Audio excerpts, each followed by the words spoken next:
Salve, iniciados e amigos das artes ancestrais.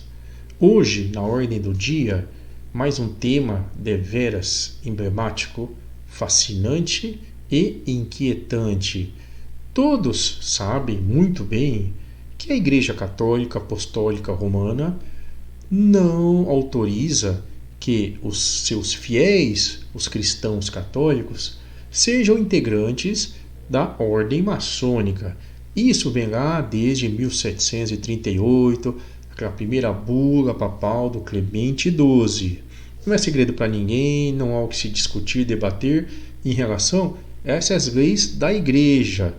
Mas qual será que foi o primeiro motivo, a razão embrionária, a origem dessa incompatibilidade, dessa completa dissociação, na visão da Igreja, obviamente, entre essas duas tradições, maçonaria e também a Igreja do Vaticano, dos papas? Vamos aqui então nos ater ao primeiro degrau dessa escada, que agrega uma quase infinidade de argumentos que impediriam essa condição, essa dupla identidade, essa personalidade dividida. Meu grande fiel e iniciado, que aprecia muito os fatos verdadeiros da história, seja muito bem-vindo ao nosso canal filosófico Carlos Pires, um espaço dedicado ao simbolismo. E já peço a você que se inscreva em nosso canal, também compartilhe esse conteúdo e dê um like no vídeo, senão você vai acabar esquecendo. Muito obrigado!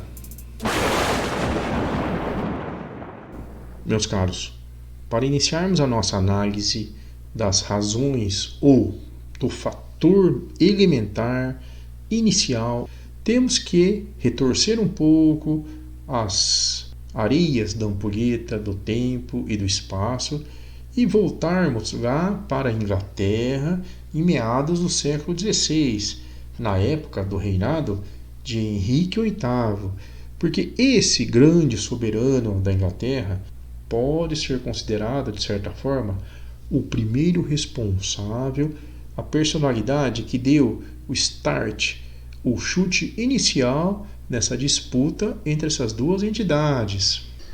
Henrique VIII era casado com Catarina de Aragão, mas, dentre outras razões, como não conseguiam gerar um herdeiro para o trono, resolveu se divorciar da esposa oficial. Mas isso, como sabemos bem, é completamente proibido pelas leis da Igreja. O Papa Clemente VII recusou esse pedido. O rei ficou muito bravo, estressadíssimo, e emitiu em 1534 o famigerado Ato de Supremacia, pelo qual ele se tornava o único chefe da Igreja inglesa, ou seja, da Igreja Anglicana recém-criada, com um perfil protestante. Ele simplesmente expulsou a Igreja Católica Apostólica Romana das terras britânicas e também se apropriou de todos os bens patrimoniais eclesiásticos.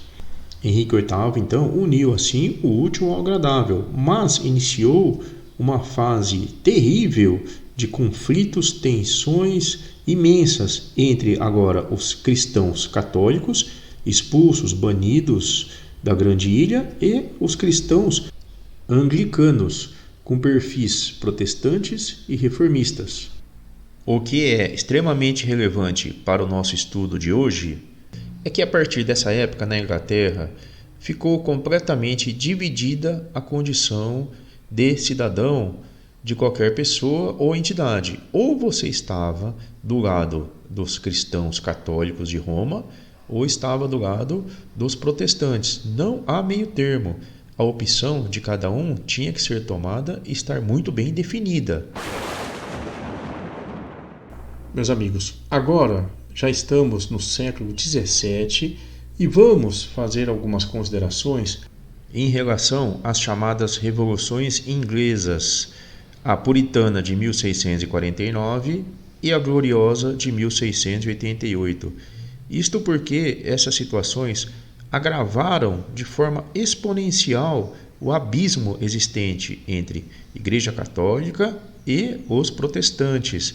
Em 1649, por exemplo, o rei que estava no poder, Jorge I, católico, acabou sendo, digamos, tendo sua cabeça separada do corpo, a garganta cortada, assim que foi deposto. E, em 1688, o rei então no poder, James II, também católico, acabou exilado na França, sob proteção de seu primo Luís XIV. E todas essas contingências deram origem, por exemplo, ao movimento dos jacobitas, que, de uma forma violenta e muito agressiva, tentava restabelecer a monarquia católica na Inglaterra. Portanto, vemos que no início do século XVIII, 1700 mais ou menos, a situação estava muito grave, a tensão era extrema entre os dois grupos. Se uma instituição se declarasse a favor do Papa do Vaticano, jamais teria uma comunhão com a turma que estava no poder, que aliás se mantém até hoje através da dinastia ou casa de Hanover, de ascendência alemã, a qual todos os reis do Reino Unido pertencem, inclusive o atual rei Charles III. Agora, início do século XVIII, chegamos no olho do furacão.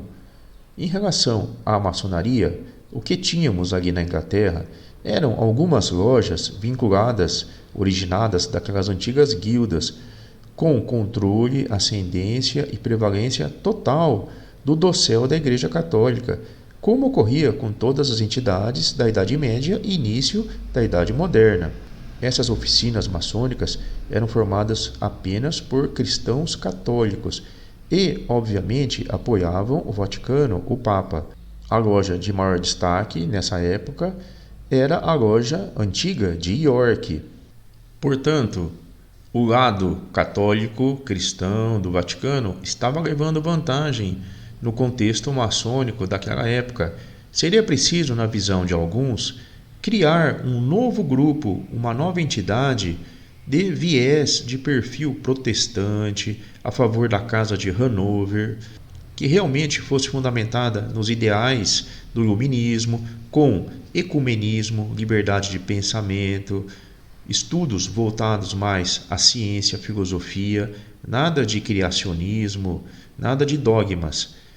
Era fundamental que uma pessoa com muita capacidade política no bom sentido, idealismo, dedicação e talento, encabeçasse esse projeto que era de grande interesse das forças vivas, democráticas, parlamentaristas e liberais que estavam no poder.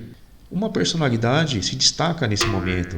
Foi John Theophile Desaguiliers, um integrante da Royal Society de 1665, muito próximo de Sir Isaac Newton, e ele provavelmente foi o grande idealizador da criação dessa entidade nova progressista, que acabou sendo realmente fundada ou em 1717 ou 1721, ali em Londres, com o título simbólico de Grande Loja de Londres, Westminster, e depois ficaria renomeada como Grande Loja Unida da Inglaterra. Portanto, essa instituição, essa nova potência obediência maçônica, emergiu ali do setentrião em função exatamente dessa necessidade de contrabalançar, de se tornar prevalente frente ao outro grupo dos antigos cristãos católicos de York e de outras oficinas.